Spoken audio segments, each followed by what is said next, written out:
নমস্কার বন্ধুরা, Mina kitchen home রেসিপিতে আপনাদেরকে সকলকে স্বাগত জানাই। আশা করি আপনারা ভালোই আছেন। তো রান্নার রেসিপি নিয়ে আপনাদের কাছে চলে এসেছি। তো রেসিপির নাম হচ্ছে গিমে শাকের চচ্চড়ি, সর্ষে বাটা দিয়ে গিমে শাকের চচ্চড়ি। তো এখানে আমি গ্যাসটা চালু করে দিয়েছি, কড়াটাও বসিয়ে দিয়েছি। কড়ার মধ্যে সর্ষের তেল দিয়ে দিয়েছি। তেলটা গরম হয়ে গেছে, এখানে আমি বেগুনগুলো ভেজে নেবো। বেগুনগুলো আমি দিয়ে দিলাম। বেগুনগুলো আগে থেকে আমি নুন হলুদ মাখিয়ে রেখে দিয়েছিলাম। এইখানে আমি বেগুনটা ভাজতে দিলাম। আর এইখানে গিমে শাকটা নিয়েছি, ভালো করে ধুয়ে জল ছড়িয়ে রেখে দিয়েছিলাম। আর এখানে সর্ষে, পোস্ত আর কালো সর্ষে, সাদা সর্ষে আর একটা কাঁচা লঙ্কা, এটা আমি ভালো শিলে বেটে নেবো। বেগুনটা ভাজা ভাজা হয়ে আসবে, তখন আমি এর মধ্যে গিমের শাকটা দিয়ে দেবো। তো বেগুনটা থেকে কত জল বেরিয়েছে দেখুন। তো আমি এর মধ্যেই গিমের শাকটা দিয়ে দেবো। দেখুন, গিমের শাকটা আমি বেগুনের উপরে দিয়ে দিলাম। গিমের শাকটা ভালো করে বেগুনের সঙ্গে নাড়াচাড়া করে নেব।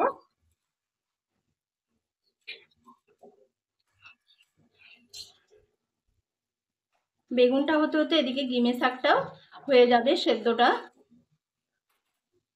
এদিকে গিমের শাক আর বেগুনটা হতে হতে ততক্ষণে আমি মশলাটা বেটে নেব শিলেতে।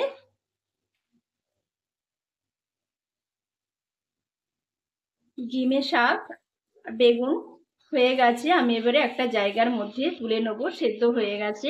তো আমি এর মধ্যে আলুটা অ্যাড করলাম না, আপনারা পারলে আলুটাও দেবেন।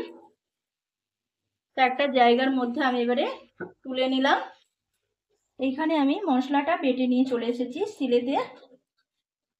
এখানে সর্ষের তেল আমি দিয়ে দিয়েছি কড়ার মধ্যে। আর ফোড়নে দিচ্ছি কাঁচা শুকনো লঙ্কা, কালো জিরে দিয়ে ভালো করে আমি ফোড়নটাকে ভেজে নেব। ফোড়নটা ভাজা হয়ে গেছে, এর মধ্যে এবারে আমি সর্ষে, পোস্ত, কালো সর্ষে, সাদা সর্ষেটা আমি দিয়ে দিলাম। 1/2 চামচ হলুদ দিলাম, দিয়ে ভালো করে এটা একটু মিক্স করে নিলাম। গিমে শাক বেগুনটাও দিয়ে দিলাম, দিয়ে ভালো করে নাড়াচাড়া করে নিলাম। গিমে শাকটা অনেকখানি ছিল, গিমে শাকটা দেখুন কতটা কমে গেছে একদম, আর বেগুনটাই বোঝা যাচ্ছে। তো এই গিমে শাকটা বাজার থেকে কেনা নয়। তো এটা আমাদের উঠোনে অনেক ফুল গাছের বাগান আছে, টবের মধ্যে লাগানো আছে উঠোনটাতে। অনেক রকমের জবা ফুল, অনেক রকমের গাছ আছে, তার মধ্যে গিমে শাকটা হয়েছিল। তো আমি আজকে তুলেছি, তুলে রান্নাটা করলাম। সামান্য জল দিলাম।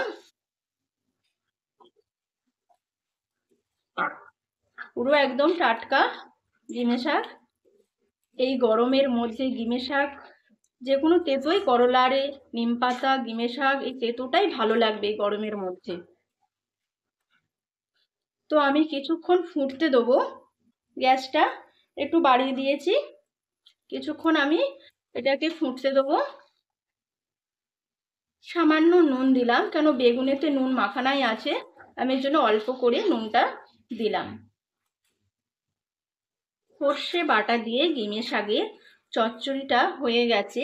তো আমি উপর থেকে অল্প করে সর্ষের তেল ছড়িয়ে দিলাম, খেতে আরও টেস্টি হবে, তার জন্যই আমি সর্ষের তেলটা উপর থেকে ছড়ালাম। তো এখানে গ্যাসটা এবারে আমি অফ করে দিলাম।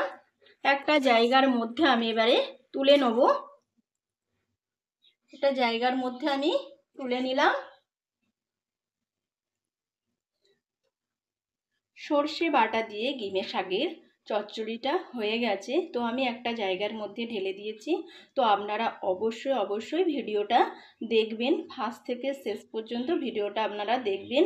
আর ভালো লাগলে অবশ্যই লাইক কমেন্ট করে জানাবেন মিনা কিচেন হোম রেসিপিতে। আজ এই পর্যন্তই। ভালো থাকবেন, সুস্থ থাকবেন, সাবধানে থাকবেন। নমস্কার।